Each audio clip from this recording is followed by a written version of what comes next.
انی خالق بشر من طین.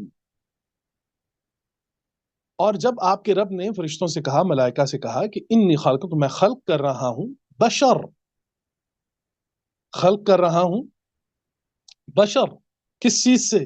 من طین.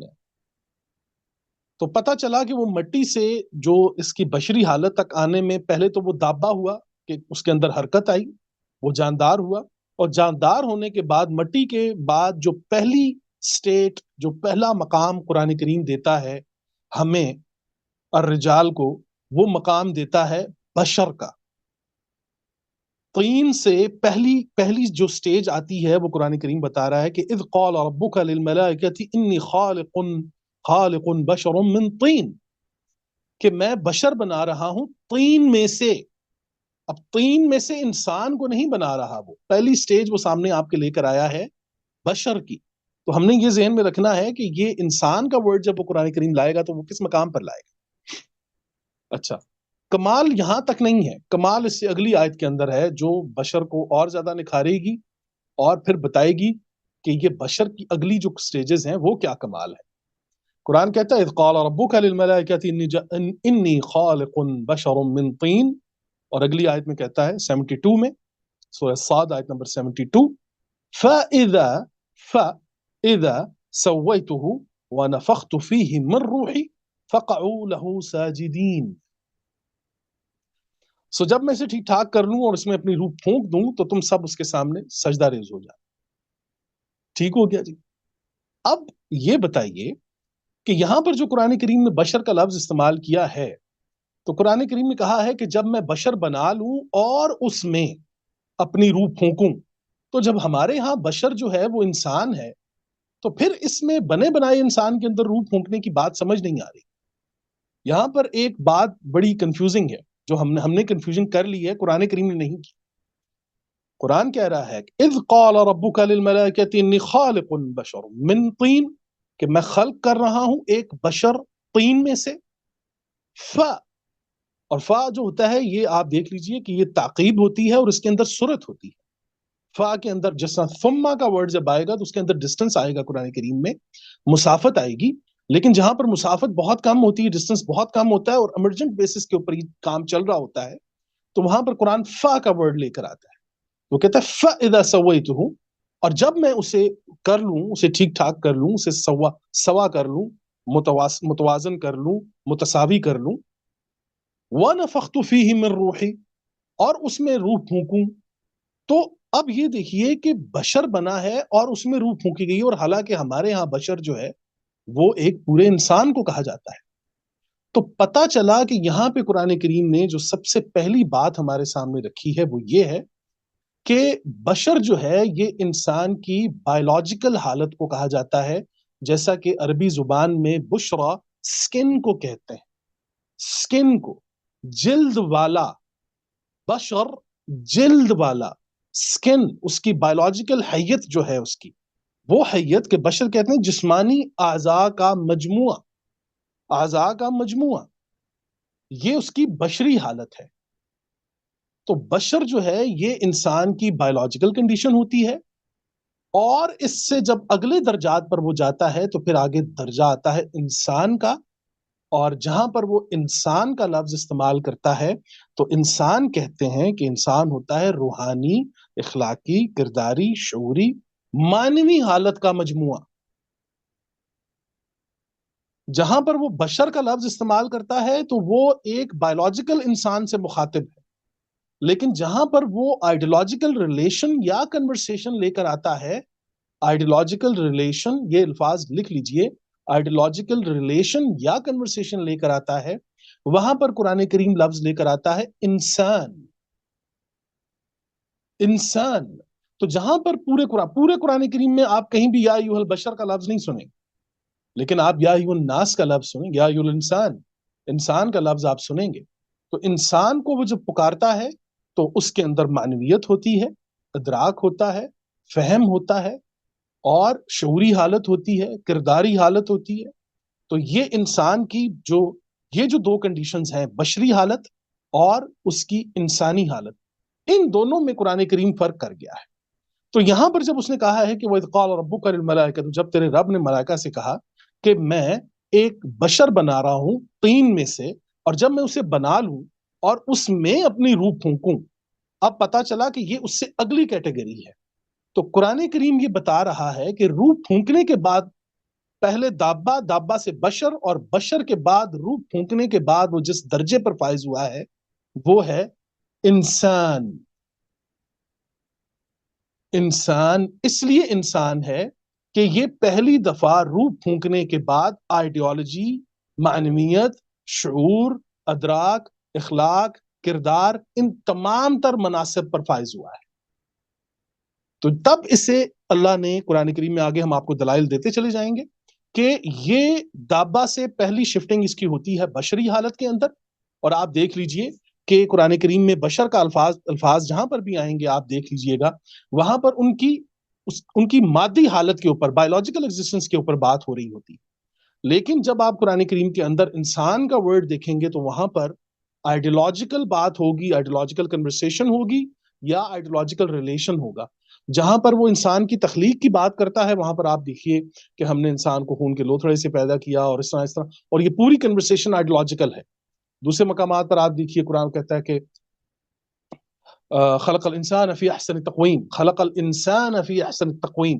تو جہاں سے حسن شروع ہوتا ہے وہاں سے انسان کا کردار سامنے آ جاتا ہے۔ جہاں پر روح پھونکنے کے بعد یہ پہلا درجہ، جب اس پہلے درجے میں یہ داخل ہوتا ہے کہ جسے قرآن کریم انسان کہتا ہے، تو یہ وہ درجہ ہوتا ہے کہ جس میں اس کو معنویت حاصل ہوئی ہے، اور یہ معنویت اور یہ روحانیت، یہ اخلاقیات، یہ کردار اور یہ تمام تر چیزیں اسے میسر آئی ہیں روح پھونکنے کے بعد۔ روح پھونکنے سے پہلے کی جو حالت ہے وہ ہے اس کی بشری حالت، لیکن روح پھونکنے کے بعد جو ہے وہ بنا ہے انسان۔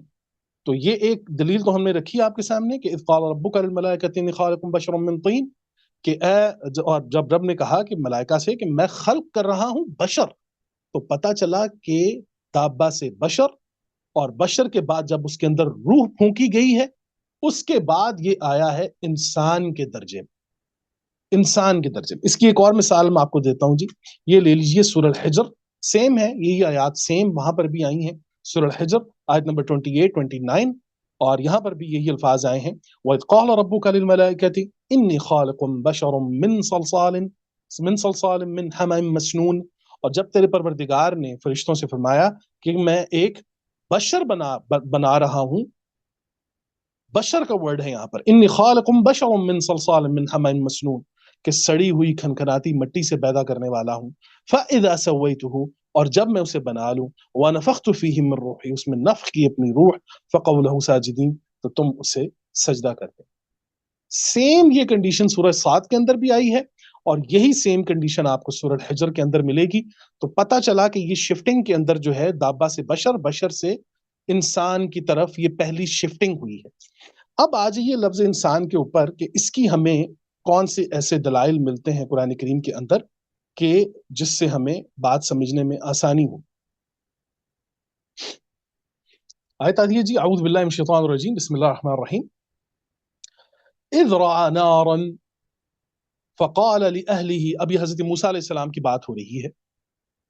اذ رعى نارا، اب یہاں پر دیکھنے کے لیے دو لفظ آئے ہیں جی، یہ بہت اہم نقطہ میں آپ کو بتا رہا ہوں، کائنڈلی میری درخواست ہے کہ لکھیے ان چیزوں کو، نوٹ کیجئے کہ یہاں پر دیکھنے کے لیے دو اہم ترین الفاظ استعمال ہوئے ہیں اور ایک ہی آیت کے اندر استعمال ہوئے ہیں۔ یہ بہت کمال ہے قرآن کریم کا۔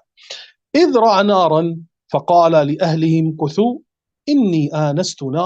إني آنست نارا لعل آتيكم منها بقبس أو أجد على النار هدى۔ تو کہا یہ جا رہا ہے کہ جب اس نے آگ کو دیکھا، اب دیکھا کے لیے رعا کا ورڈ آیا ہے، اذ رعى نارا، اور جب انہوں نے آگ دیکھی، فقال، تو انہوں نے کہا اپنے اہل سے، امکثوا، یہاں پر آپ رکیے۔ اچھا، یہ بھی یہاں پہ جاتے ہوئے میں بھی یہ بات بتاتا چلوں، چلیں، تاکہ جو ہمارے جتنے بھی احباب ہیں ان کے لیے ان کے علم میں بھی اضافہ ہو جائے کہ ٹھہرنے کے لیے قرآن کریم میں دو لفظ آئے ہیں، ایک لفظ ہے امکثوا، ایک لفظ ہے لبثوا۔ سورہ کہف کے اندر لبثوا کا ورڈ آیا ہے اور یہاں پر آیا ہے امکثوا۔ تو یہاں پر یہ ٹھہرنے کے لیے دو الفاظ آئے ہیں، لیکن قرآن کریم ان دونوں میں کیا فرق کرتا ہے؟ یہ بھی بڑا کمال ہے۔ وہ ٹھہرنا کہ جس میں آپ کو اٹھنے کا یا حرکت کرنے کا یا وہاں سے کوچ کرنے کا معلوم نہ ہو، وہ لبث ہوتا ہے۔ وہ ٹھہرنا کہ جہاں پر آپ ٹھہرے ہوں لیکن وہاں سے آپ نے کب اٹھنا ہے اور کب کوچ کرنا ہے یہ آپ کو معلوم نہیں ہے، تو وہاں پر قرآن کریم لفظ لے کر آئے گا لبثو۔ لیکن جہاں پر آپ کو معلوم ہے کہ وقت متعین تک آپ نے یہاں پہ رکنا ہے اور اس کے بعد آپ نے چل پڑنا ہے، تو وہاں کے لیے قرآن لفظ لاتا ہے امکثو۔ تو یہاں پر جو لفظ استعمال کر رہے ہیں حضرت موسیٰ علیہ السلام اپنی فیملی کے لیے، وہ استعمال کر رہے ہیں فقال لأہلہ امکثو، آپ یہاں پر رکیے۔ تو پتہ چلا کہ وہ ایک ٹارگیٹڈ جگہ پر جا رہے ہیں، اور کیا فرما رہے ہیں؟ اگلا لفظ بڑا اہم ہے، انی آنستو۔ آنستو، اب یہ آنس کا ورڈ آ گیا جی یہاں پر۔ اب یہ دیکھیے کہ قرآن نے ایک ہی آیت میں دیکھنے کے دو انداز جو ہیں وہ بیان کر دیے ہیں۔ ایک ہے را، را کہتے ہیں دیکھنے کو، ارا کہتے ہیں بار بار دیکھنے کو۔ یہ بھی ذرا نوٹ کر لیجئے تاکہ آپ لوگوں کے کام آ سکے۔ را کہتے ہیں دیکھنے کو۔ حضرت ابراہیم علیہ السلام نے فرمایا اپنے بیٹے کے لیے انی ارا فی منامی انی اذبحک، مطلب میں بار بار دیکھ رہا ہوں۔ جہاں پر بار بار دیکھنے کا ورڈ آئے گا وہاں پر لفظ آئے گا ارا، اور جہاں پر ایک بار دیکھنے کی باری آئے گی وہاں پر آئے گا رأیت، تے آ جائے گا آخر میں۔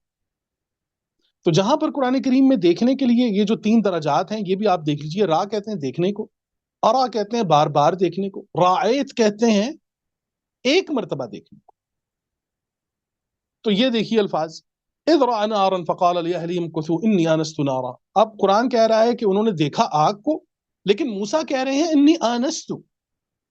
اب یہ آنس ہونا کیا ہوتا ہے جی؟ اور یہیں سے آپ کو پتا چلے گا کہ انسان ہونا کیا ہوتا ہے جی۔ اب را جو ہوتا ہے یہ کہتے ہیں کسی چیز کو دیکھنے کو، آنس کہتے ہیں کسی چیز کی کنفرمیشن اینڈ ری کنفرمیشن کو، کہ اب موسیٰ علیہ السلام نے دیکھا ہے کہ دور آگ ہے، تو انہوں نے کنفرم کیا ہے کہ یہ واقعی آگ ہے۔ وہاں پر موجود سائے جو ہیں وہ بتا رہے ہیں کہ وہ آگ ہے۔ وہاں پر موجود اس پوری حالت کو، اس گرمائش کو، اس سائے کو، وہاں سے اٹھتے دھوئیں کو، ان تمام تر چیزوں کو جج کرنے کے بعد حضرت موسیٰ علیہ السلام فرما رہے انی آنستو، میں نے کنفرم کر لیا ہے، میرے دیکھنے کے اندر کنفرمیشن ہے۔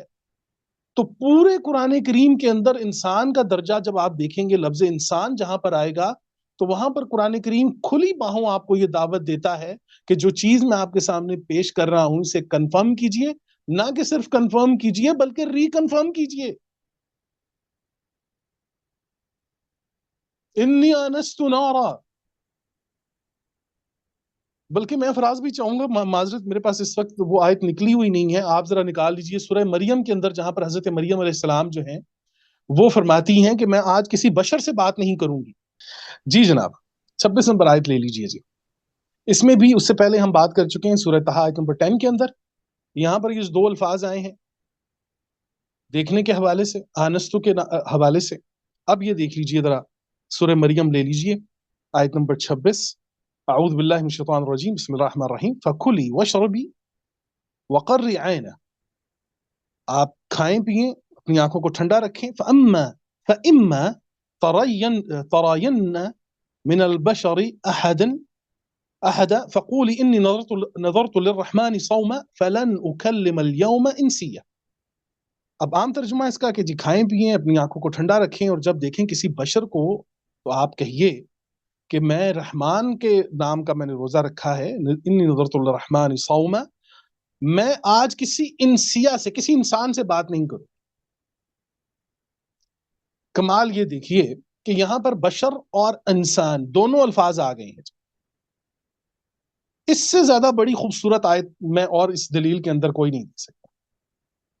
اب بات یہ ہو رہی ہے کہ آپ کھائیں پئیں، اپنی آنکھوں کو ٹھنڈا رکھیں، اور دیکھیں جب کسی بشر کو، اب بشر کے اندر جتنے بھی ہیں، یہ سارے جتنے بھی بایولوجیکل ایگزسٹنس رکھنے والے ہیں مادی حالت کے اندر جو آپ کے سامنے آ رہے ہیں، آپ ان کے ساتھ ان کو دیکھیں جب آپ، فقولی، تو آپ کہیے انی نذرت للرحمن صوما، میں نے رحمان کے نام کا روزہ رکھا ہوں، میں آج کسی انسان سے بات نہیں کروں.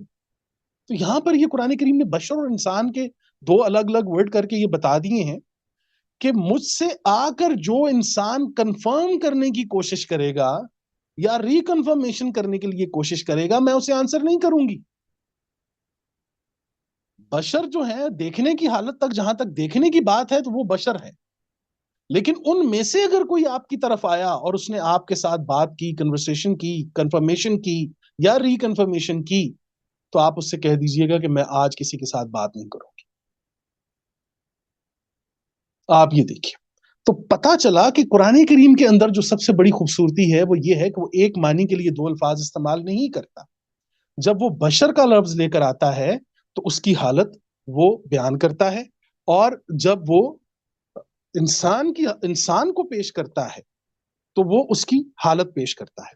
تو انس کا جو مادہ ہے، انی آنست نارا، وہ جو حضرت موسیٰ علیہ السلام بھی فرما رہے تھے، اور یہاں پر یہ دیکھ لیجئے کہ بشر اور انسان کو آپ سامنے رکھ کے تو پتا چلا کہ جو انسان ہوتا ہے یہ کنفرمیشن اور ریکنفرمیشن کی صلاحیت اس کے اندر ہوتی ہے. اللہ نے اس کو روح پھونکنے کے بعد اس صلاحیت سے نوازا ہے، کیونکہ اب اس کے پاس تجریدی علم آ چکا ہے، اب یہ معنویت کو جانتا ہے، اب یہ ادراک ہے اس کے پاس، اس کی شعوری حالت ہے، اس کے پاس عقل ہے، اس کے پاس قلب ہے. یہ تمام تر چیزیں اس کو ہم نے دے رکھی ہیں کنفرمیشن کے لیے.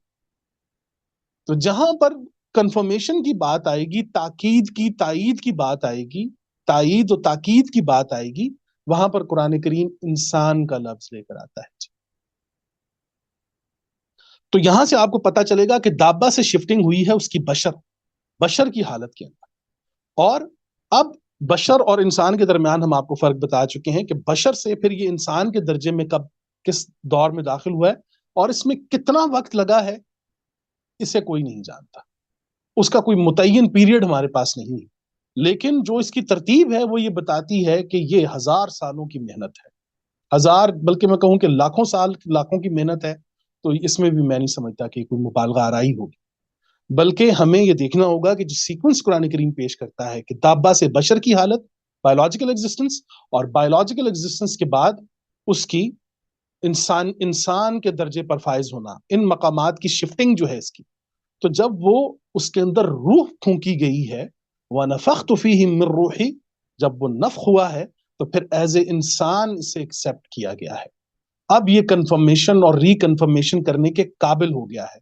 تو پورے قرآن کریم میں جہاں پر بھی وہ انسان کا لفظ لے کر آتا ہے تو وہ عقل انسانی اور قلب انسان کو دعوت دیتا ہے کہ جو دعویٰ ہم کر رہے ہیں، جو آیت آپ کے سامنے پیش کر رہے ہیں، اس کو کنفرم کیجئے، نہ کہ صرف کنفرم کیجئے، ریکنفرم کیجئے. تائید اور تاکید دونوں اس کے اندر موجود ہیں، اور یہ ہے انسان.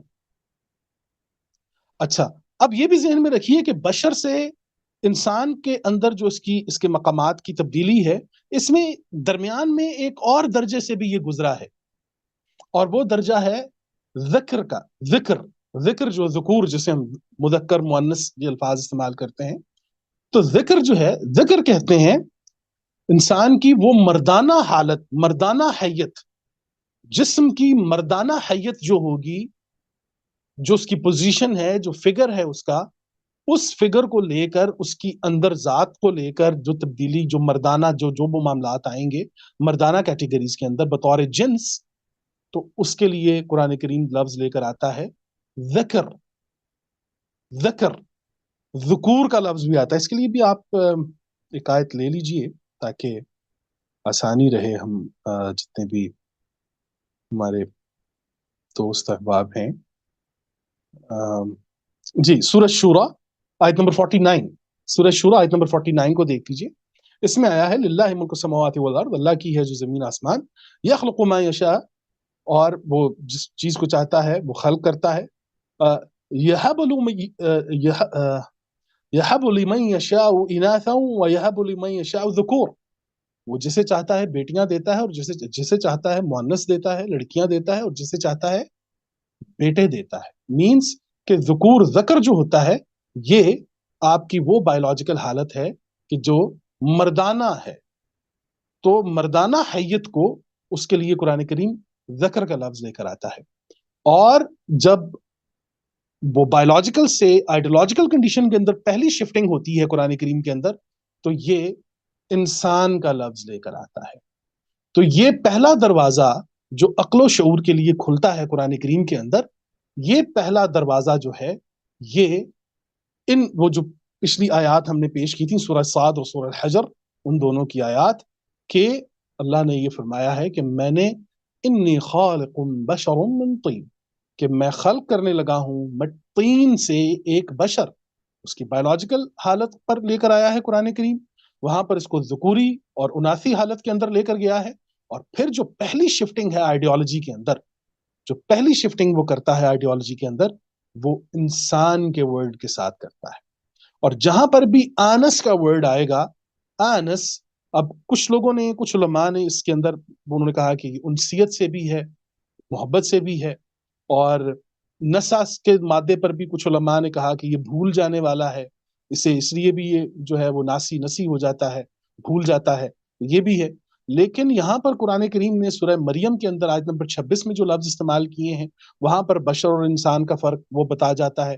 اس کے بعد پھر وہ دوسرے مقامات پر حضرت موسیٰ علیہ السلام کی جو مثال ہم نے پیش کی, وہ بھی وہاں پر بھی وہی بتا دیتا ہے کہ دیکھیے بشر اور آنس کے اندر, انسان کے اندر یہ فرق ہوتا ہے کہ انسان کنفرم کرتا ہے, نہ کہ صرف کنفرم کرتا ہے, ری کنفرم کرتا ہے. اس کے اندر تائید اور تاکید دونوں صلاحیتیں ہوتی ہیں. تو یہاں سے الرجال کو اپنی مادی حالت سے غیر مادی حالت کی یہ شفٹنگ معلوم ہونی چاہیے کہ ہم الرجال, اور ان میں ایسا نہیں ہے کہ الرجال کے اندر صرف ہم اپنے مردوں کی بات کریں, الرجال ان کو بھی کہا جاتا ہے جن میں خواتین بھی شامل ہوتی ہیں. ایک عورت کہ جو اپنے گھر کا, اپنے ملک کا کسی بھی چیز, کسی بھی ذمہ داری کو اٹھاتی ہے, وہ کوئی بھی ہے, اپنی پوری ذمہ داریوں کو اٹھاتی ہے, تو میں سمجھتا ہوں وہ 100 رجال سے زیادہ بہتر. تو رجال کے اندر ایسا نہیں ہوگا کہ وہ رجال میں صرف رجال ہی ہوں گے. اسی طریقے سے جو نساء ہیں اس میں صرف خواتین نہیں ہیں, کئی مرد بھی ایسے ہی ہیں. تو ان دونوں چیزوں کو ہم نے دیکھنا ہوگا کہ الرجال کے اس مقام کے اوپر جب قرآن کریم یہ ورڈز لے کر آتا ہے, تو بیسیکلی یہ ورڈز آپ کو بتانے کے دو مقصد ہیں. ایک مقصد تو یہ ہے کہ آپ کو قرآن کریم کی خوبصورتی, دلچسپی اور محبت دی جائے تاکہ آپ اس کتاب کریم کے قریب آئیں. دوسرا ہمارا مقصد یہ ہے کہ آپ کو یہ بتا سکیں کہ آپ پر خالق کی کتنی بڑی انویسٹمنٹ ہے. آپ کوئی 1-2 دن کی محنت نہیں ہے. آپ آج جس مقام پر بیٹھے ہوئے ہیں, یا میں جس مقام پر آیا ہوں, صدیاں گزری ہیں جناب. خالق نے آپ پر trillions and trillions and trillions and trillions کی انویسٹمنٹ کی ہے جی. اور یہ انویسٹمنٹ وہ ہے کہ جس میں آپ کو ایک مادی حالت سے اٹھا کر وہ ایک غیر مادی حالت میں لایا ہے, آپ کی مادی حالت سے اٹھا کر غیر مادی حالت میں کنورٹ کرتا ہے, کہ جہاں پر وہ آپ کو روح کے ساتھ مقصدیت دیتا ہے, معنویت دیتا ہے, ادراک دیتا ہے, شعور دیتا ہے. اور یہاں سے آپ اپنی اہمیت کا اندازہ لگائیے. ہم یہ چاہتے ہیں کہ آپ ان تمام تر چیزوں کو دیکھیں, سوچیں, سمجھیں. تو جو چیزیں ہم آپ کے سامنے رکھ چکے ہیں جی, کہ بشر جو ہے وہ جسمانی اعضاء کا مجموعہ ہوتا ہے, اور جو انسان ہوتا ہے یہ شعوری, فہم کا, معنویت کا, ادراک کا, ان تمام تر چیزوں کا مجموعہ ہوتا ہے. تو انسان جو ہے وہ آئیڈیولوجیکل ایگزسٹنس کے لیے یہ ورڈ آتا ہے. یہ یہاں پر آئیڈیولوجیکل ریلیشن ہو یا کنورسیشن ہو, وہاں پر قرآن انسان کا ورڈ لے کر آتا ہے. اور جہاں پر وہ بشر کا ورڈ لاتا ہے, جیسا کہ رسول اللہ صلی اللہ علیہ وسلم نے یہ فرمایا, یہ بھی ایک ظاہر ہے, چلیں آگے چل کے ہو سکتا ہے سوالوں میں کوئی سوال آ جائے, لیکن چلیں پھر ابھی ہم, کیونکہ وہ پھر بعد میں یہ ہے کہ دیکھتے ہیں کہ بات کس طرف جاتی ہے. اچھا جی, اب یہ 4 چیزیں آپ کے سامنے ہم نے رکھی ہیں. دابا, دابا سے بشر, بشر سے ذکر, ذکر سے انسان. اب یہ حضرت انسان کے جسے مادیت سے غیر مادیت, بایولوجیکل سے آئیڈیولوجیکل شفٹنگ کے اندر جب قرآن کریم لے کر آیا ہے, تو یہاں تک یہ انفرادی معاملات دکھائی دے رہے ہیں. ایک ایک ایک انفرادی تربیت ہے, ایک انفرادی ساری معاملات ہیں. ماں کے پیٹ میں ایک انفرادی معاملات ہیں کہ ایک ماں جو ہے وہ اپنے بچے کو تربیت ماں کے پیٹ سے ہی شروع ہوتی, وہ ساری تربیت کو لے کے, بلکہ وہ سارا اس کا پروسیجر جتنا بھی ہے انفرادیت دکھائی دیتی. لیکن آپ حیران ہوں گے جی, اب وہ 5واں جو ورڈ لے کر آیا ہے نا, کیا بات ہے. قرآن کریم 5واں لفظ لے کر آیا ہے آدم. آدم کسے کہتے ہیں جی؟ اب یہ دیکھیے کمال قرآن کریم کا. وہ انسان کے جو دابا تھا، دابا سے بشر ہوا، بشر سے ذکر کی حالت میں مردانہ حیت کے اندر یہ آیا. خواتین جو ہیں وہ خواتین کی حیت میں گئیں. یہاں پر ایک جوڑا بنا. جوڑے میں سے اب یہ دیکھیے کہ جوڑے کو پہلا شعور عطا کیا گیا. شعور عطا کرنے کے بعد، روح پھونکنے کے بعد، اسے یہ معنویت دینے کے بعد، اب یہ وہ کون سا ایسا مقام ہے کہ جس سے قرآن کریم بریکنگ نیوز بناتا ہے اپنی کتاب کی. وہ جب انسانیت کی گفتگو آغاز کرتا ہے انسانوں کے اوپر، تو وہ یہاں سے کرتا ہے کہ اذ قال ربک للملائکۃ انی جاعل فی الارض خلیفہ. وہ کہتا ہے میں نے، تمہارے رب نے کہا، ایک نمبر 27 ہے غالباً، تو انہوں نے کہا کہ جی تمہارے رب نے یہ کہا کہ میں جو ہے وہ ایک خلیفہ بنانے جا رہا ہوں. آیت نمبر 31 ہے جی سورہ بقرہ کی. اب ہم آئے ہیں جی شفٹنگ کے اندر، کہ 5ویں شفٹنگ جو ہماری آئی ہے وہ آئی ہے آدم. آدم تو اس کا تھوڑا سا میں آپ کو بیک گراؤنڈ بتا دیتا ہوں. یہ وہ پہلا مقام ہے، یہ وہ پہلا مقام ہے کہ وہ جو حضرت انسان دابا سے بشر، بشر سے ذکر، ذکر سے انسان، اور انسان کے بعد اب یہ وہ پہلا مقام ہے کہ انسان نے انفرادیت کو الگ کر کے پہلی دفعہ انسان اجتماعی معاشرتی زندگی کا متحمل ہوا ہے. پہلی اجتماعی انسانی معاشی تمام جو بھی آپ کہیں، پہلی دفعہ ایک معاشرے کی بنیاد کا متحمل ہوا ہے انسان. اور جب اس نے اجتماعی بات کی ہے، جب اس نے یونٹی کی بات کی ہے، اس نے معاشرے کی بات کی ہے، اسے اپنی ذات سے نکل کر دوسروں کی فکر لاحق ہوئی ہے، تو یہ وہ پہلا مقام تھا کہ جہاں پر وہ جواب دیتا ہے. یہ دیکھیں فرسٹ، میں اسے کہتا ہوں the first dialogue between the creator and the creation, the great creation, first dialogue. اور اس ڈائلاگ کے اندر جو کمال کیا ہے حضرت آدم نے، اللہ اکبر، اور اس کی لذت یا اس کا ذائقہ وہ لوگ جانتے ہیں جو اس کیفیت کو جانتے ہوں کہ یہ کتنے مقامات سے آ کر اس مقام پر انسان آیا ہے. اور یہ فرسٹ رپلائی اس نے کر کیا دیا ہے؟ اس نے یہ فرسٹ رپلائی میں کیا ایسا کیا ہے کہ قرآن کریم اس کو بریکنگ نیوز بنا کے لے کے آیا ہے. کہا جا رہا ہے کہ آپ نے اس درخت کے نزدیک نہیں جانا، اس درخت کے نزدیک نہیں، آپ نے نہیں جانا. اچھا جی، وہ میں پہلے بھی عرض کر چکا ہوں کہ جب اللہ کریم یہ کہتے ہیں نا کہ لا تقربوا هذه الشجرہ، یا دوسرے مقام پہ کہتے ہیں لا تقربوا الزنا، یا دوسرے مقام لا تقربوا المال الیتیم، اور یتیموں کے مال میں ان کے قریب مت جاؤ، یا یہ تمام تر ورڈز جو قرآن کریم استعمال کرتا ہے. تو بیسیکلی وہ ایسے ہی کہتا ہے کہ اگر آپ اس طرف جائیں گے، اس چیز کے قریب جائیں گے، تو آپ مجھ سے دور ہو جائیں. تو جب آپ مجھ سے دور ہوں گے تو پھر آپ ان تمام تر مشقتوں اور مصیبتوں کے اندر مبتلا ہو جائیں گے. اب اس نے جب یہ کہا کہ آدم آپ اس درخت کے نزدیک نہ جائیے گا، تو فرسٹ رپلائی چیک کریں جی آپ. اللہ اکبر، فرسٹ رپلائی ہے. اور میرے لیے یہ یقین کیجئے کسی بگ بینگ سے بڑی چھوٹی بات نہیں ہے، بلکہ اس سے بہت بڑی بات ہے. اور وہ بات کیا ہے؟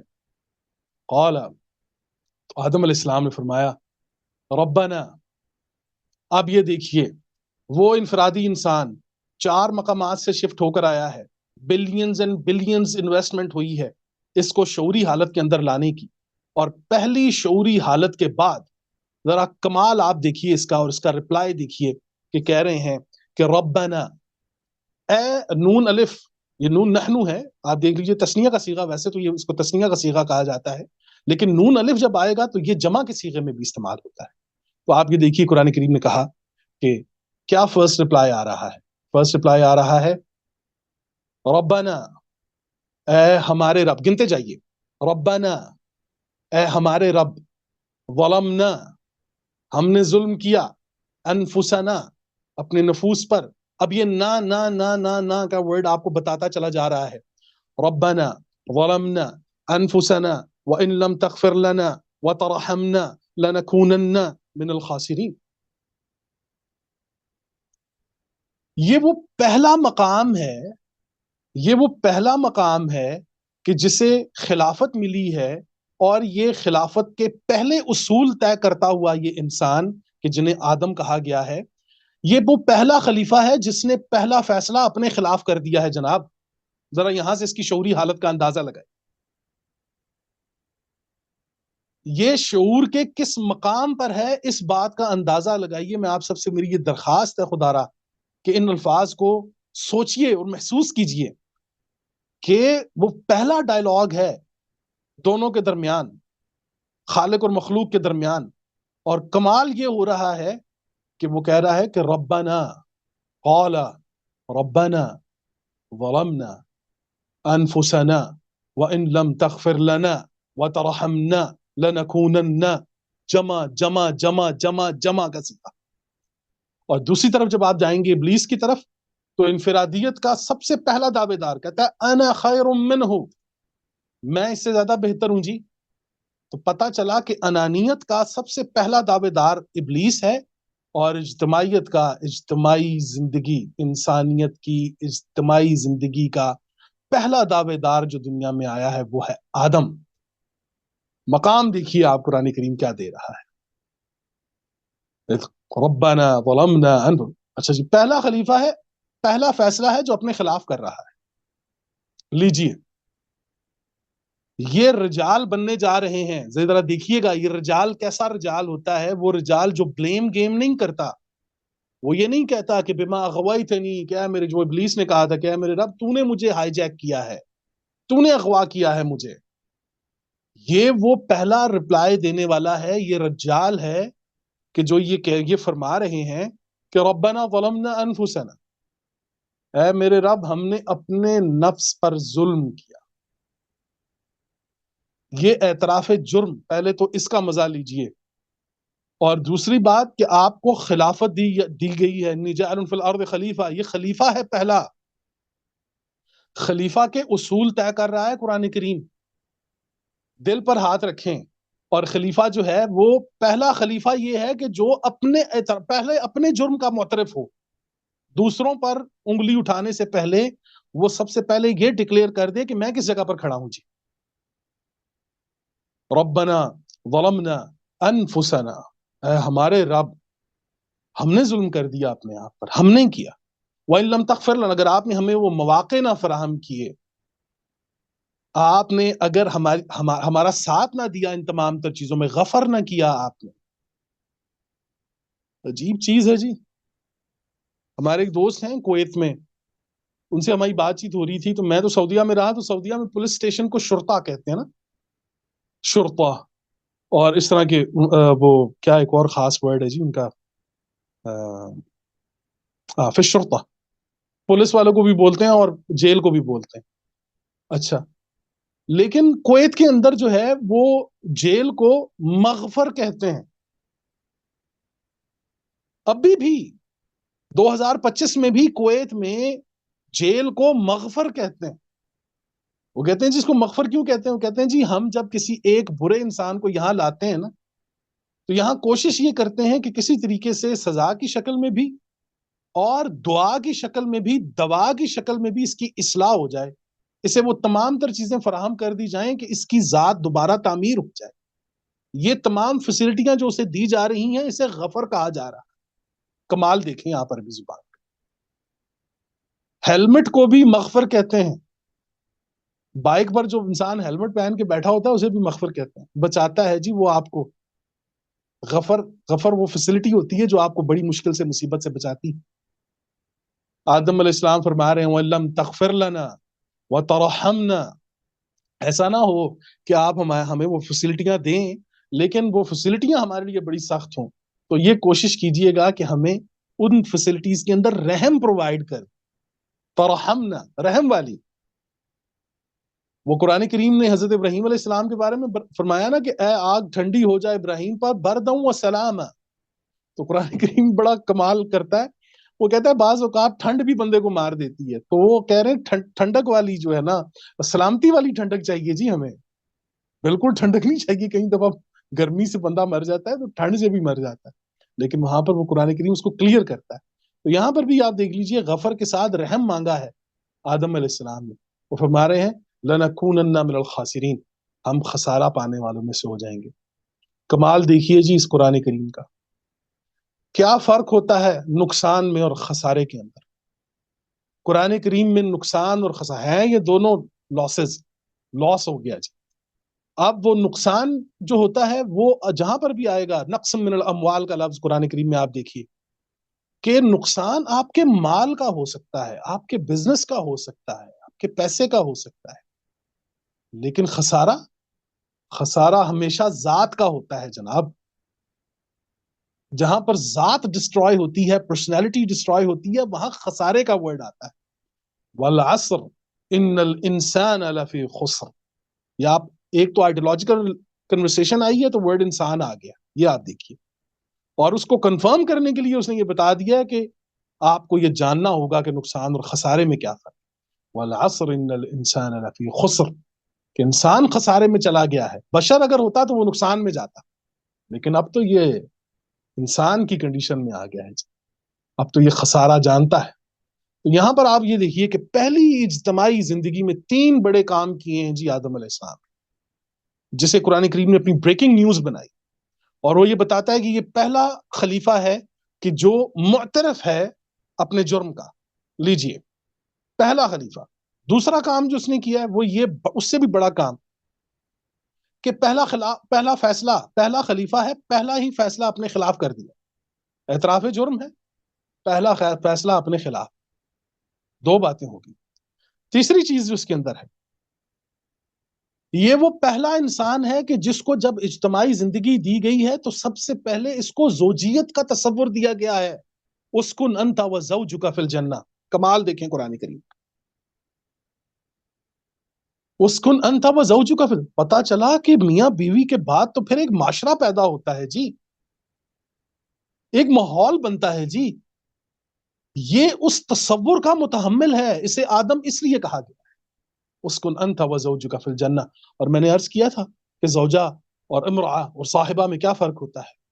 یہاں پر تو یہ بتایا، ایسے دکھایا جاتا ہے کہ وہ اکثر اوقات ہمارے ہاں جو پینٹنگز دکھائی جاتی ہیں، خاص طور پہ ہمارے جو غیر مسلم بھائی ہیں ان کے گھروں میں نے دیکھا کہ استغفر اللہ، ایک اوریا سی ایک بڑی بغیر کپڑوں کے، بڑے لمیٹڈ سے کپڑوں کے ساتھ آدم اور حوا کو پیش کیا جاتا ہے، اور سے ایک سیب کا درخت دکھایا جاتا ہے، اور دکھایا یہ جاتا ہے کہ یہ وہ دور ہے انسان کے اوپر جب اسے کچھ پہننے یا جو ہے وہ کپڑے پہننے کی تمیز نہیں ہے اسے، اور یہ وہ پہلا انسان ہے کہ جسے بالکل نہیں پتا کسی چیز کا۔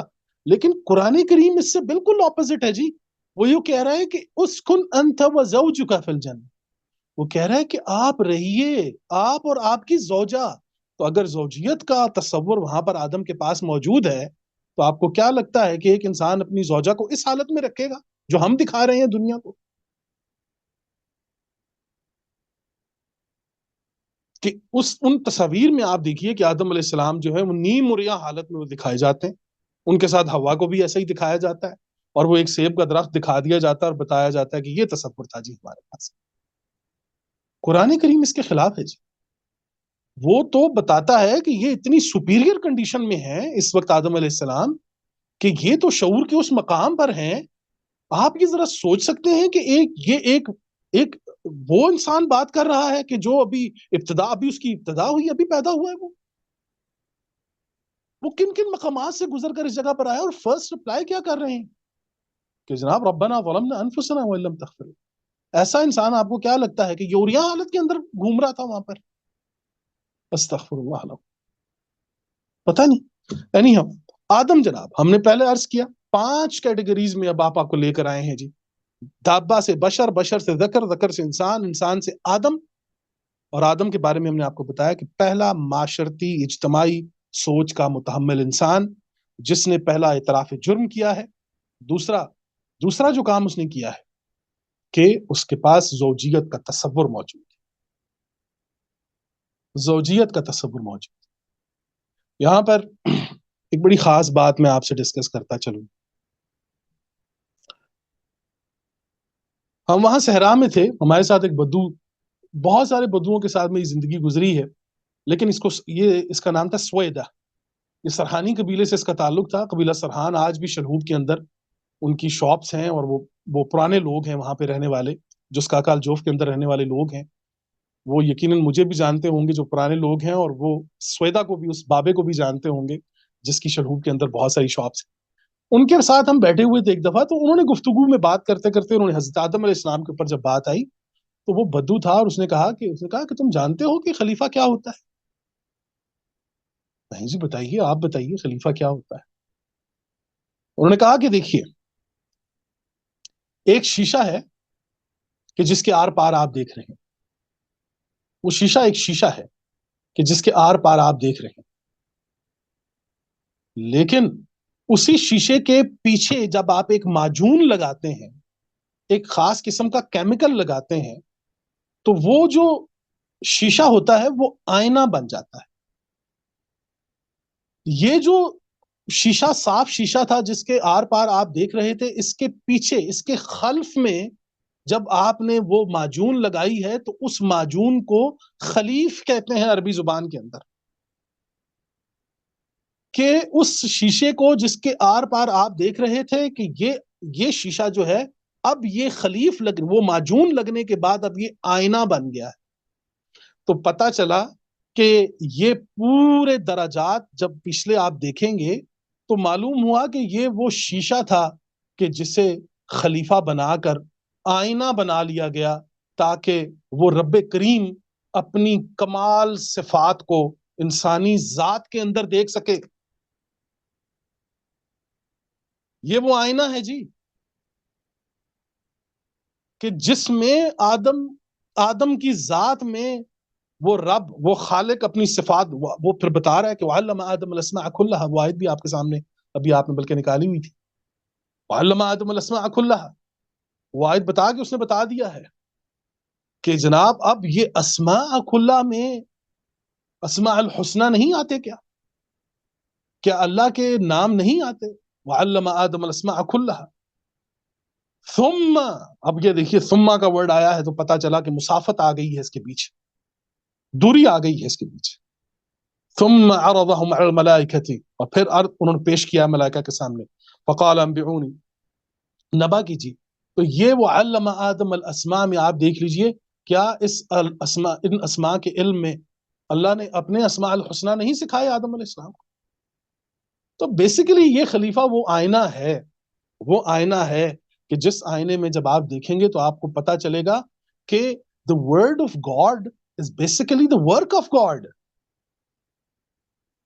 وہ word of God جو ہے وہ بیسیکلی work of God ہے۔ وہ جب اپنی صفات پیش کرتا ہے تو وہ یہ کہتا ہے کہ یہ آدم ہے، یہ ہے وہ آئینہ کہ جس کے اندر صفات خداوندی انسانی ذات کے اندر دکھائی دیں گی۔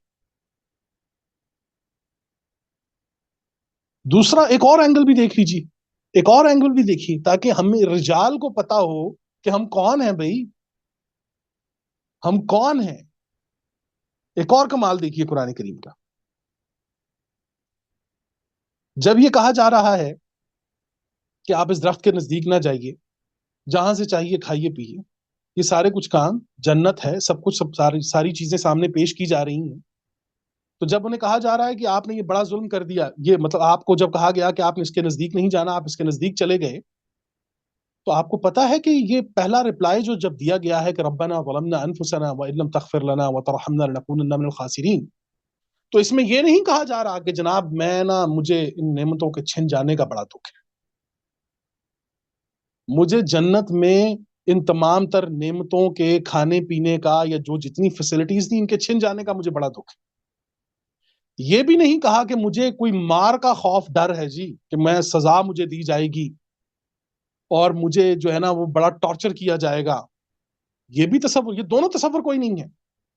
اگر فکر لاحق ہوئی ہے حضرت آدم کو تو اپنی شخصیت کی ہوئی ہے۔ ربنا ظلمنا انفسنا، کہ اے میرے رب ایک ذات تیری ہے اور ایک میں تیری مخلوق ہوں، کہ مجھے اپنی ذات کی فکر لاحق ہو گئی ہے، کہ آپ تو ایک طرف، مجھے خود اپنی فکر لاحق ہو گئی ہے کہ ربنا ظلمنا انفسنا، میں اپنی پرسنالٹی ڈیمولش کر گیا ہوں جی۔ آپ کا دکھ تو آپ کے پاس ہے نا، آپ نے تو مجھے یہ نہیں کہا کہ میں آپ سے اگر یہ کہوں کہ یہ نعمتوں کے چھن جانے کا دکھ ہے، مجھے کھانے پینے کے چھن جانے کا، جنت سے نکلنے کا دکھ ہے، ہمارے لیے تو یہ بہت بڑا دکھ ہے۔ لیکن یہ کیا ہمارے اب ہیں، یہ ہمارے کون سے آئیڈیولوجیکل فادر ہیں جن کے بارے میں قرآن کریم ہمیں یہ بتا رہا ہے کہ انہیں نہ نعمتوں کے رحمتوں کے چھن جانے کا دکھ، نہ ہی خدا سے کسی عذاب یا سزا کا کوئی اندیشہ۔ اگر فکر لاحق ہوئی بھی ہے تو اپنی ذات کی، اپنی پرسنالٹی کی۔ ربنا ظلمنا انفسنا، تو پوچھا تو ہوگا نا وہاں پر کسی نے کہ یہ کون سی مخلوق پیدا ہو گئی ہے کہ جسے خدا کی ذات کے بعد اپنی ذات کی فکر پڑ گئی ہے۔ اس کی ذات ہے، اس کی شخصیت ہے، اس کی پرسنالٹی ہے۔ تو یہ ہے جی آدم۔ تو ہم دابہ سے آئے ہیں بشر سے ہم ذکوری حالت سے نکلتے ہوئے آئے ہیں انسان پر۔ انسان سے اب ہم پہلی اجتماعی معاشی معاشرتی زندگی پر آئے ہیں، جہاں پر آدم ہمارا ویلکم کرتا ہے۔ اب اس کے بعد آئیے جی الرجال پر۔ اب آئے ہیں جی الرجال۔ پہلے تو یہ بتا دوں کہ الرجال کون ہوتے ہیں، ان کا تھوڑا سا تعارف کروا دوں تاکہ یہ پتا چلے کہ پچھلے سیکوینس سے ہمارا کیا تعلق۔ رجال وہ ہوتا ہے جو قائم دائم ہوتا ہے، جو وہ مرد ہوتا ہے جو ہواؤں کے اور طوفانوں کے رخ بدل کر رکھ دیتا ہے، وہ غیرت مند ہوتا ہے، وہ باکردار ہوتا ہے، یہ وہ انسان ہوتا ہے، یہ وہ مرد ہوتا ہے کہ جس کے سامنے ایک اجنبی عورت خود کو محفوظ محسوس کرتی ہے، یہ رجال ہوتا ہے۔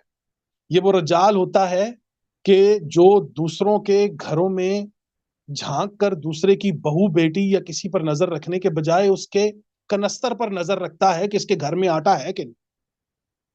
یہ وہ رجال ہوتا ہے کہ جسے اپنے محلے کے یتیموں کی خبر ہوتی ہے۔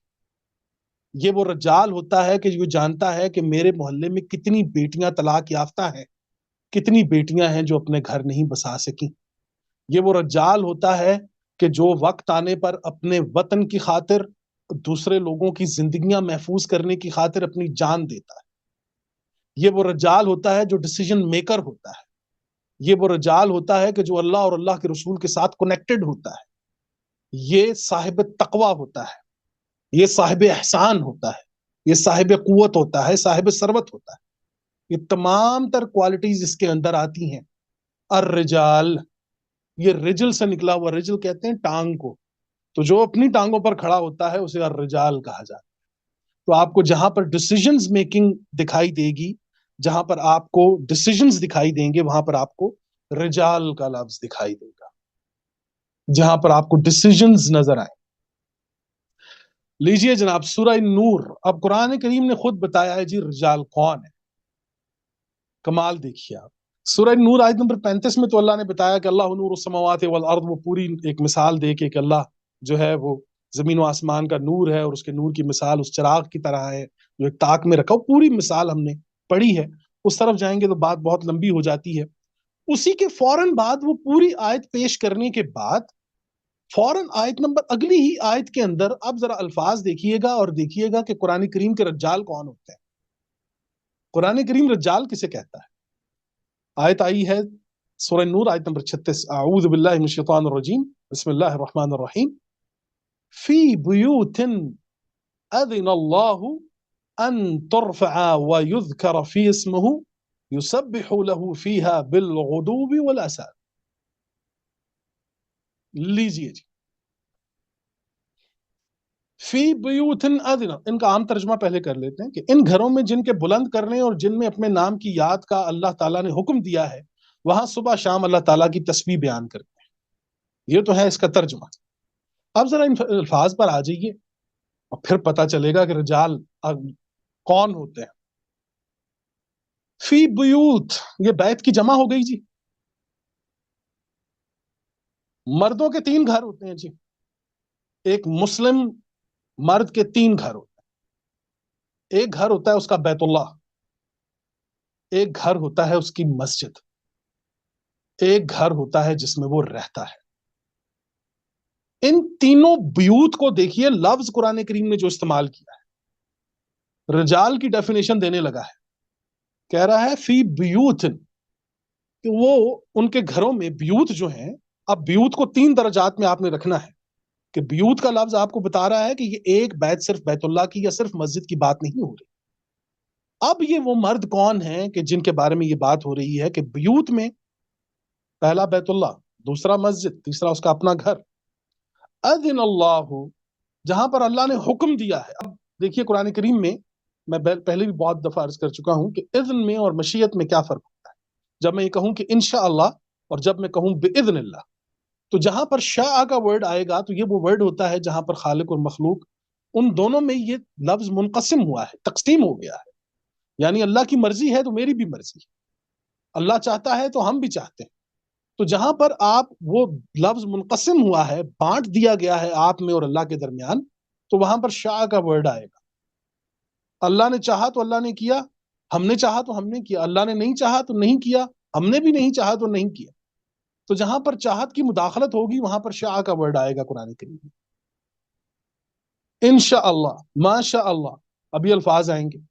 لیکن جہاں پر آپ کی کوئی مداخلت نہیں ہے، ون سائیڈڈ آرڈر ہوتا ہے، اسے قرآن اذن اللہ کہتا ہے.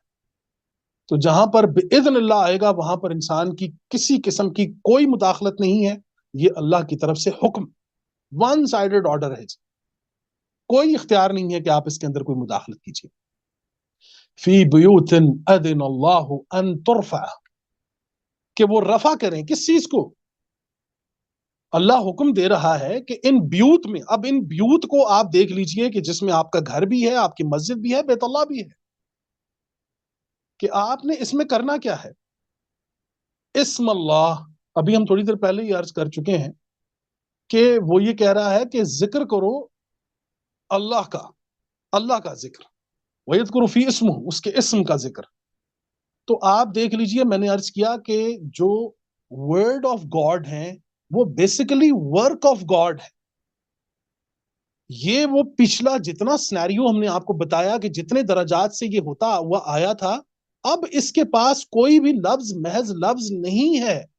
اب اس کے پاس ہر لفظ ایک نظریے کی حیثیت رکھتا ہے. ایسا نہیں ہوگا کہ اس کے سامنے کوئی چیز پیش کر دی جائے تو یہ جمع لفاظی کے اندر یہ جمع پوجی اپنی پیش کرنا شروع کرے گا. ایسا نہیں ہوگا. اب یہ اس مقام پر ہے کہ جہاں پر وہ ان تین بیوت کے اندر اس کو اللہ نے یہ صلاحیت دی ہے کہ اس میں اس نے ذکر کرنا ہے اللہ کے اسم کا، یعنی کہ اللہ کی ذات کا، اس کی صفات کا، اس کے بتائے احکامات کا. اور میں عرض کر چکا ہوں کہ ذکر کہتے ہیں وہ کلام، وہ بات کہ جس کے ذریعے حقیقت سامنے آ جائے. تو ایسا نہیں ہوگا کہ آپ اللہ کا نام صرف مجھے یہ بتا کر اطمینان دے دیجئے کہ اتنی دفعہ آپ یہ پڑھ لیجئے اور اس کے بعد یہ ہو جائے گا. ایسا نہیں ہے. یہاں پر ہمارے ہاں جو ایک بہت بڑی کنفیوژن، میں آپ کو یہ بھی کلیئر کر دوں ساتھ میں، رجال کو یہ بھی پتا ہونا چاہیے کہ یہ جو رسول اللہ صلی اللہ علیہ وسلم کے بارے میں آپ سنتے ہیں کہ آپ صلی اللہ علیہ وسلم نے فرمایا کہ نماز کے بعد آپ 10 دفعہ یہ پڑھ لیں تو آپ کو جنت مل جائے گی، آپ 33 دفعہ یہ پڑھ لیں تو یہ ہو جائے گا، آپ اتنے اونٹوں کی قربانی کر دیں. تو کچھ ہمارے افراد ہیں کہ جو میں نے دیکھا کہ وہ مذاق اڑاتے ہیں ان چیزوں کو وہ کہتے ہیں کہ یہ کیا بات ہوئی جی، دیکھیں میں نے تو ساری زندگی گناہ کیے ہیں اور اتنی سی بات میں کروں گا تو یہ تو بڑا شارٹ کٹ ہے. بات ایسی نہیں ہے، بات بہت سمجھنے والی ہے جی، انتہا درجے کی سمجھنے والی بات ہے. اور بات یہ ہے کہ اللہ تعالیٰ قرآن کریم میں ایک جگہ فرماتے ہیں کہ جو یہ کہتے ہیں یہ کرتے کیوں نہیں ہیں. تو پتا چلا کہ عرب معاشرے کے اندر جو رسول اللہ، عربی لسان عربی کی میں بات کر رہا ہوں، میں لغت عربیہ کی بات نہیں کر رہا. لسان عربیہ کے اندر کوئی قول ایسا نہیں ہے جی کہ جس کے اندر عمل نہ ہو، کوئی ایسا قول نہیں ہے. تو جب ہم یہ کہیں کہ رسول اللہ صلی اللہ علیہ وسلم نے فرمایا ہے، تو چونکہ ہم عرب نہیں ہیں تو ہم اس کا ترجمہ کہتے ہیں کہ جی آپ اتنی دفعہ یہ پڑھ لیں. ہم اس کا ترجمہ یہ کر دیتے. رسول اللہ صلی اللہ علیہ وسلم حضرت فاطمہ رضی اللہ تعالیٰ عنہ، میں معذرت کہ میں نام لیتا ہوں لیکن میں ام حسن کہوں گا، کہ ام حسن رضی اللہ عنہ حضرت علی کی جو زوجہ ہیں، آپ صلی اللہ علیہ وسلم کی بیٹی ہیں، انہوں نے کہا کہ جی مجھے ایک نوکرانی دے دیجیے. تو آپ صلی اللہ علیہ وسلم انہیں کچھ الفاظ دے رہے ہیں. ذرا کمال دیکھیے حدیث کا، اور پتا چلے آپ کو کہ ایسا نہیں ہے کہ وہ کہیں کہ یہ میری بیٹی ہیں، ٹھیک ہے جی آپ ان کو نوکر دے دیں، ایک نہیں 1000 دے دیں. لیکن وہاں پر ورڈز دیے جا رہے ہیں، مینز کے ورک دیا جا رہا ہے. سبحان اللہ پڑھیں، ایفرٹ کریں، یوٹیلائزیشن آف فورس ہے یہ. سبح کا ورڈ جہاں پر بھی قرآن کریم کے اندر آئے گا سین باہا کے مادے پر، ٹوٹل یوٹیلائزیشن آف فورس ہے جی. الحمد جو ہے وہ وہاں پر کسی بھی عمل کے نتائج آتے ہیں جی. اللہ اکبر کے اندر آپ کی ذات کی نشو نما ہے جی. یہ تمام تر چیزیں جتنی بھی رسول اللہ صلی اللہ علیہ وسلم نے جو فرمائی ہیں، جنہیں ہم نے استغفر اللہ دیکھا اپنے معاشرے میں کہ جو لوگ قرآن سے جڑے ہوئے لوگ ہیں بڑا مذاق اڑاتے ہیں لوگوں کا.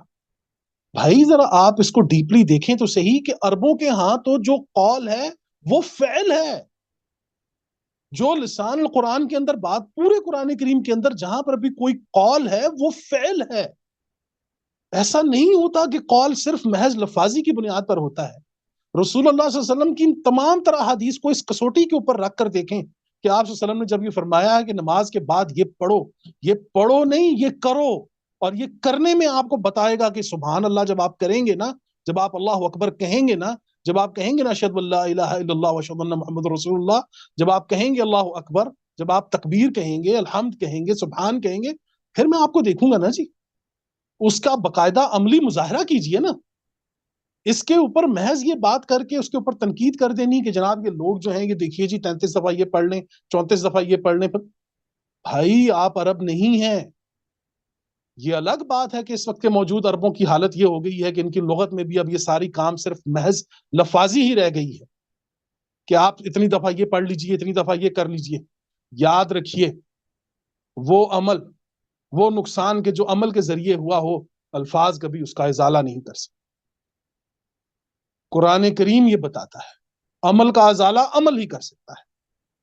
تو قرآن کریم نے جتنی بات پیش کی ہے اور یہ جو ہم ذکر بتا رہے ہیں آپ کو، تو وہ ذکر آپ یاد رکھیے وہ رسول اللہ صلی اللہ علیہ وسلم نے فرمایا ہو یا اللہ نے فرمایا ہو، وہ ذکر وہ کلام ہے کہ جس کے ذریعے حقیقت سامنے آ جائے گی. اور یہ ورک ہوگا، یہ ورڈ ہوگا، وہ ورڈ کے جس کے اندر ورک ہوگا. ہمیں وہاں تک جانے کی اللہ توفیق عطا فرمائے. پھر ہمیں پتا چلے گا کہ یہ جو جنت کی بشارتیں ملتی ہیں یہ کیسے ملتی ہیں. بنگلہ دیش کے اندر ایک اذان ہوئی ہے جی کہ جس میں ایک مجموعہ، وہاں پر جب پارٹیشن سے پہلے کی بات ہو رہی ہے کہ وہاں پر اذان دینے کے لیے وہ مجموعہ کھڑا ہوتا ہے اور ایک انسان اللہ اکبر کہتا ہے اور اسے فائر لگتا ہے، تو دوسری طرف سے ایک اور انسان اٹھ کر کھڑا ہوتا ہے اللہ اکبر، اور یوں وہ لوگ ایک ایک جملہ بولتے چلے جاتے ہیں اور شہید ہوتے چلے جاتے ہیں. ذرا یہ اذان دے کر دیکھیں نا، یہ محض لفاظی ہے، یہ محض لفاظی نہیں ہے. یہ بات کہہ دینا کہ دیکھیں جی ہم تو نہیں، ہم تو ڈینائی کرتے ہیں جی یہ خالی صرف لپسنگ کا گیم ہے جی ساری، یہ دیکھیں یہ ملا صاحب نے بھی یہی کیا. مسئلہ یہی ہوا ہمارے ساتھ. ہمارے اسکالرز نے، پروفیسرز نے ہمیں یہ نہیں بتایا کہ what is the difference between نطق اینڈ قول. قرآن کریم کے اندر قوت گویائی کے لیے یہ دو لفظ آئے ہیں، ایک لفظ ہے نطق، ایک لفظ ہے قول. ان دونوں میں کیا فرق ہوتا ہے؟ نطق کہتے ہیں وہ کنورسیشن کہ جس میں صرف بولا جاتا ہے، اس کے اندر فہم ہو نہ ہو یہ ضروری نہیں. لیکن قول کہتے ہیں وہ کنفرمڈ کنورسیشن کہ جس میں آپ ایک دوسرے کی بات مکمل سمجھ چکے ہیں. اگر آپ کو سمجھ نہیں آئی تو وہ بتانے والے کی ذمہ داری ہے، وہ سمجھائے گا آپ کو. تو اللہ نے جب قرآن کریم میں فرمایا ہے کہ قل یا ایھا الکافرون، کہہ دو، تو کیا رسول اللہ صلی اللہ علیہ وسلم وہی کہتے تھے جو ہم کہہ رہے ہیں آج کل؟ ایسے ہی کہتے تھے. قل هو اللہ احد کا مطلب یہ ہوتا ہے. تو یہ جو قل ہے قرآن کریم کے اندر، اس قول کے اندر تو ایفرٹ ہے جی، اس کے اندر تو جان دینی پڑتی ہے. ایک ایک لفظ کے اوپر نظریہ قائم کرنا پڑتا ہے، اس نظریے کے اوپر کھڑا ہونا پڑتا ہے، تب کہیں جا کر قومیں کھڑی ہوتی ہیں جی. یہ ہوتے ہیں رجال. آتے ہیں واپس آیت کی طرف. فی بیوت اذن اللہ ان ترفع ویذکر فی اسمہ.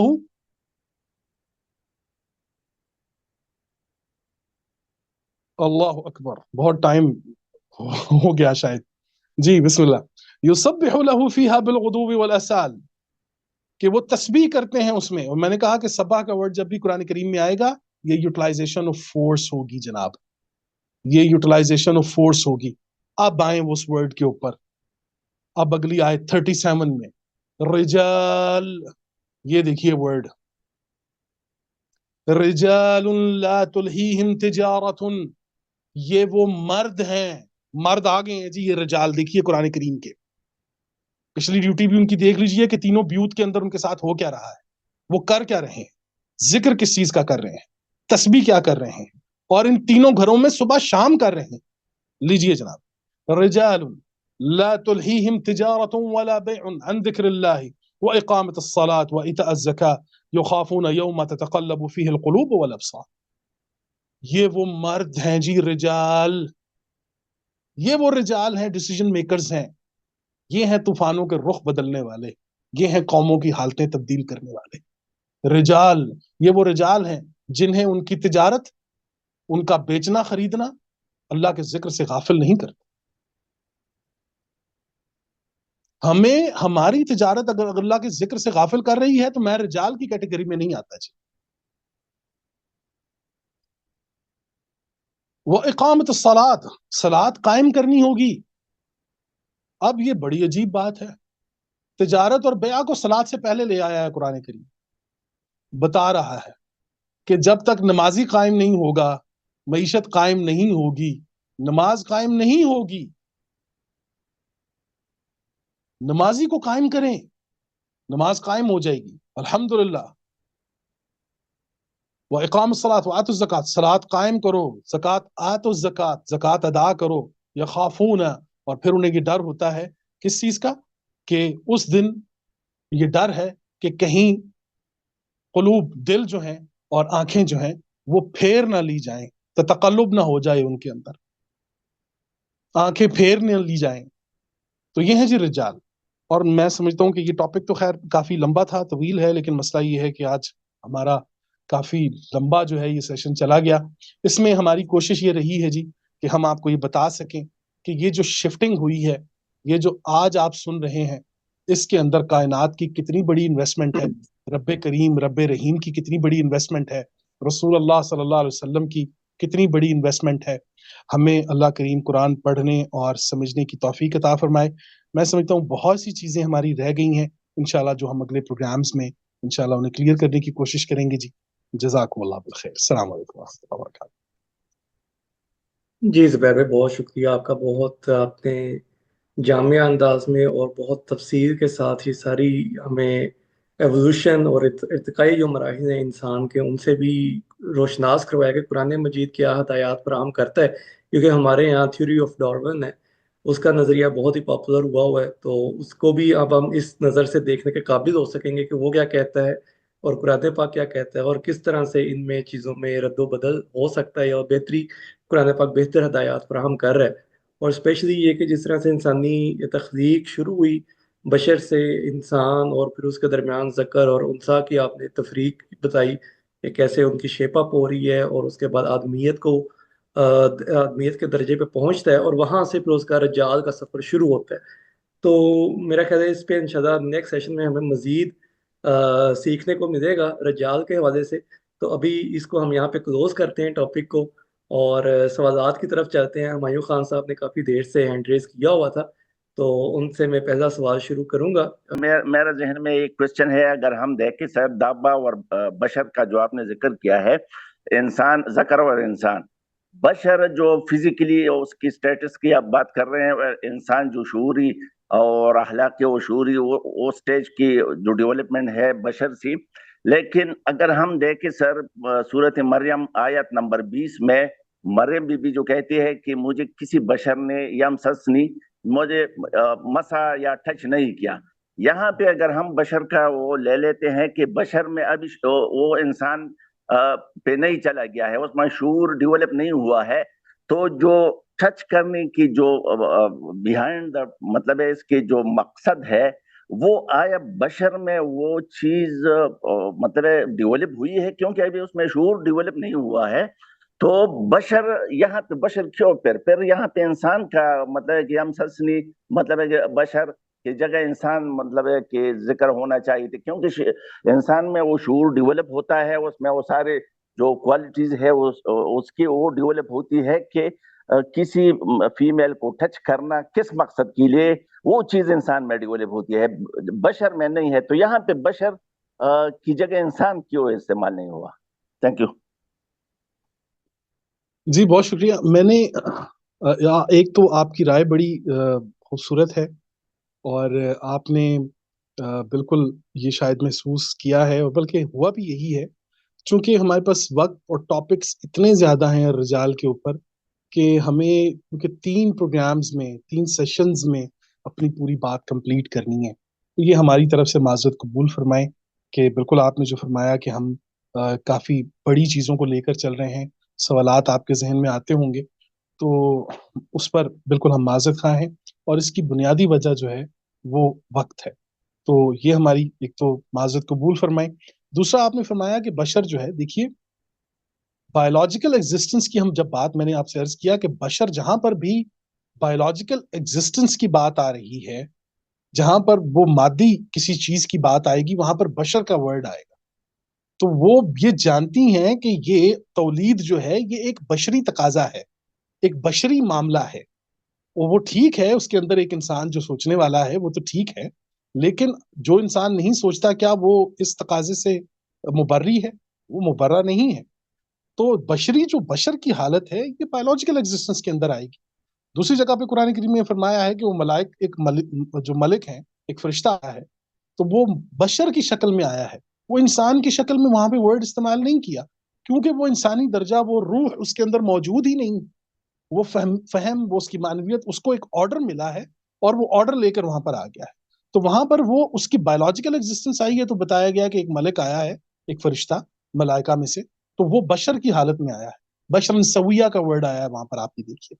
تو وہاں پر بھی آپ دیکھیے کہ بایولوجیکل ایگزسٹنس آتی ہے. تو جہاں پر بھی قرآن کریم کے اندر بایولوجیکل ایگزسٹنس آئے گی، وہاں پر آپ بشر کا ورڈ دیکھیں گے. اب اگر موجودہ دور میں جو آپ نے فرمایا کہ اب اگر مجھے کوئی بشر کہے تو مجھے پتا ہے کہ میں بشر کی جب بات کر رہا ہوں تو مجھے ہی کہا جا رہا ہے. مجھے اگر کوئی دابا کہے تو مجھے پتا ہے کہ مجھے دابا، میں اس چیز سے گزر کر آیا ہوں، مجھے کوئی دابا سمجھتا ہے تو سمجھتا جاندار ہوں میں. اب مجھے کوئی ذکر کہے تو میں ذکر ہوں، میں بشر ہوں، میں انسان ہوں. لیکن قرآن کریم نے چونکہ یہ ورڈ استعمال کیے ہیں ٹائم اور کنڈیشنز کے اوپر، تو ہمارا یہ بتانے کا مقصد تھا. تو جو حضرت مریم علیہ السلام فرما رہی ہیں کہ مجھے تو کسی بشر نے چھوا نہیں، تو یہاں پر بھی آپ کو بایولوجیکل اپیرنس کی دیکھیں نا بات ہو رہی ہے، تو وہاں پر قرآن کریم بشر کا ورڈ لے کر آیا ہے. تو جہاں پر بھی آئیڈیولوجیکل کنورسیشن یا ریلیشن کی بات آئے گی آئیڈیولوجیکل، وہاں پر آپ دیکھیے گا انسان کا ورڈ آئے گا. لیکن ایک بات جو میں آپ کو بتا دیتا ہوں تاکہ آسانی ہو جائے آپ کے لیے، وہ یہ ہے کہ حضرت آدم علیہ السلام کی بشری حالت سے تو سب جانتے ہیں، واقف. آدم علیہ السلام جو ہیں وہ دنیا کے پہلے انسان ہیں، وہ دنیا کے پہلے بشر نہیں ہیں. اس کے دلائل قرآن کریم کے اندر ملتے ہیں. اس کا مطلب یہ ہے کہ پیدائش اور تولید کا کام جو ہے وہ حضرت انسان کی سٹیٹس تک آنے سے پہلے انسان یہ سارے کام کر چکا تھا.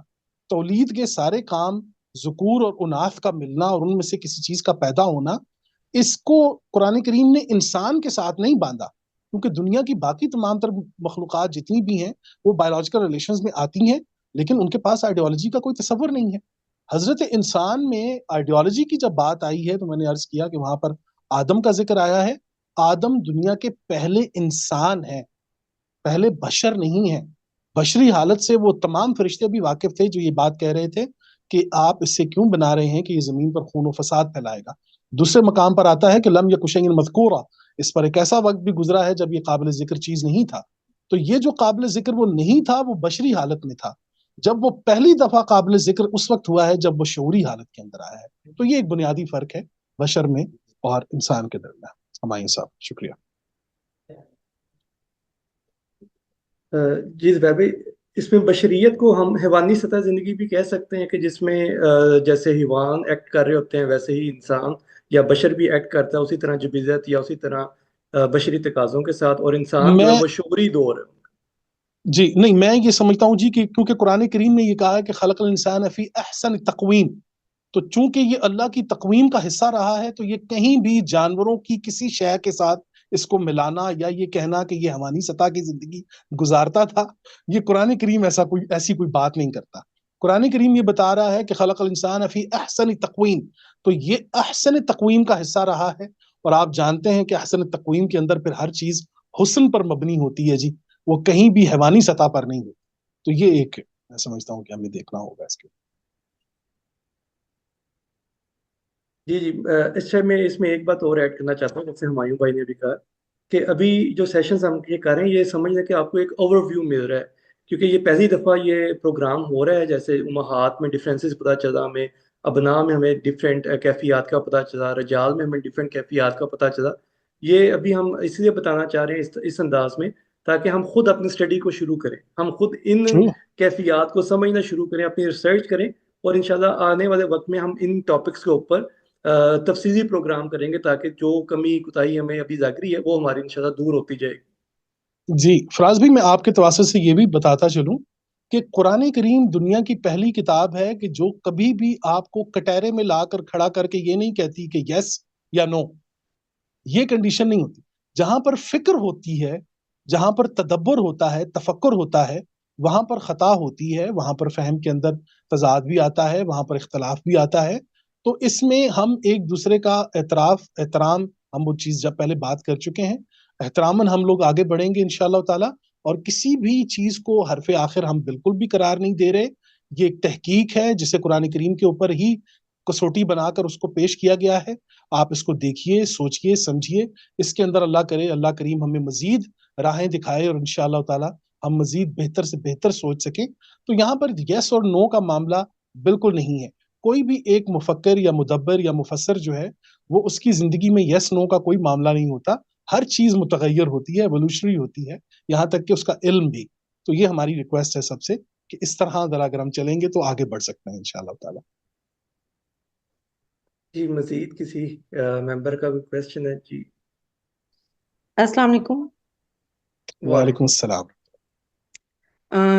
سر میں نے میٹنگ شروع سے تو جوائن نہیں کی تھی، میں نے ابھی بھی جوائن کیا تھوڑی دیر پہلے، لیکن میں ایک سوال کرنا چاہ رہی تھی. میں انشاءاللہ اس کو ریکارڈنگ میں دیکھوں گی. اچھا سر، یہ جو رجال ہے یہ آلویز کیا اس کے اندر صرف مرد ہوتے ہیں یا خواتین بھی ہوتی ہیں؟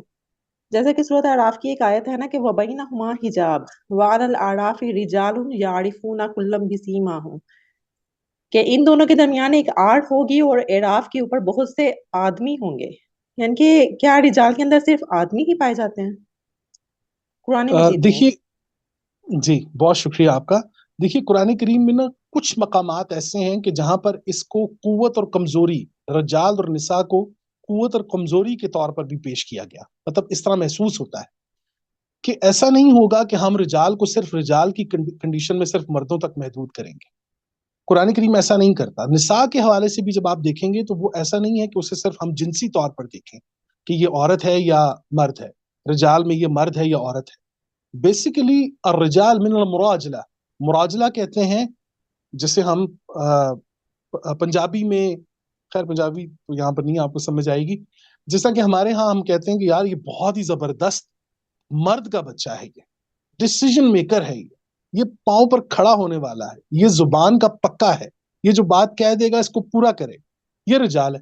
اب یہ اوصاف اگر کسی خاتون کے اندر موجود ہے، میں نے پروگرام کے دوران بھی یہ بات کی ہے کہ میں نے ایسی خواتین دیکھی ہیں کہ جن کے سامنے سو رجال جو ہیں وہ ان کے سامنے کچھ نہیں.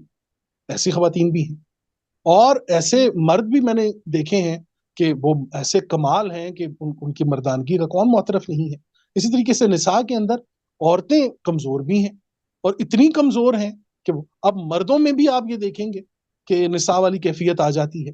تو ایسا نہیں ہے کہ ہم رجال کو صرف رجال تک محدود کریں گے، بلکہ ایک سٹیپ، بے شک کہ رجال مرد کو کہتے ہیں، نساء عورت کو کہتے ہیں، لیکن یہاں پر ایک قدم اور آگے بڑھ کر جب ہم اس کو کمزوری اور اعتماد، مطلب ویکنس کو، اور یا جس میں کسی قسم کے کوئی حقوق کی پاسداری نہیں ہوئی یا کوئی کمی پیشی آئی، تو وہ بھی نساء کے ورڈ میں آئے گا، اس کے لیے نسیہ کے اس میں بھی آتا ہے.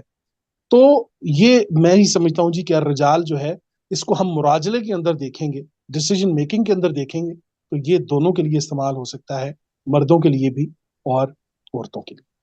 میرا خیال ہے پھر کویسچن تو مزید نہیں ہے کوئی بھی ابھی. میرے خیال سے جزاک اللہ جی تو میرا خیال ہم آج کا سیشن کلوز کرتے ہیں. کلوز کرتے ہیں جی انشاءاللہ. جی تو انشاءاللہ ہم نیکسٹ سیشن میں پھر رجال کی فردر کوالٹیز جو ہے انہیں بھی ڈسکس جی کریں گے. اب ہمارے پاس کم از کم ایک فوڈ آف تھاٹ ہمیں مل گئی ہے کہ ہم نے کس طرح سے جی چیزوں کو سمجھنا ہے, کیسے ابتدا جی دیکھنی ہے انسان کی ایوولوشن کی بھی, اور ان کے جی ذمہ داریوں کی بھی, کس سے کیسے تعین ہو رہا ہے ذمہ داریوں کا. تو انشاءاللہ پھر نیکسٹ سیشن میں ہم رجال کے بارے میں اور نساء کے حوالے سے بھی مزید انڈرسٹینڈنگ اپنی ڈیولپ کریں گے. بہت شکریہ جی آپ سب کا بھی, انشاءاللہ بہت زید شکریہ جی، بھائی آپ کا جزاک بھی.